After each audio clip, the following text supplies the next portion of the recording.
নমস্কাৰ জনালোঁ সকলোকে। এয়া জোৰোণ দিবলৈ যাবলৈ ভকত বৈষ্ণৱ সহিতে পৰিয়ালৰ ইষ্ট মিত্ৰ কুটুম্ব সকলোখিনি সাজু হৈছে, তাকে অকণমান ভিডিঅ' কৰি ৰাখিলোঁ। আৰু ৰাতিলৈ দৰা এয়া যাবলৈ ৰেডি হৈছে, দেখিছেনে আপোনালোকে।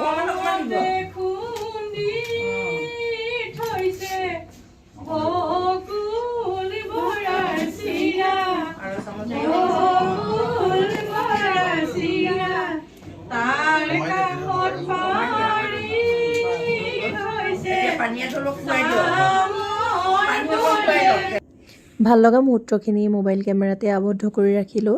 এতিয়া দৰা যাবৰ সময়ত এনেদৰে দুৱাৰ ধৰি দিয়ে মাকে। কইনা যাব সময়ত যে দুৱাৰ ধৰি দিয়ে সেইটো বৰ দুখ লগা, মোৰ মনত পৰি গৈছে নিজৰ যেতিয়া আহিছিলোঁ সেই সময়টোলৈ।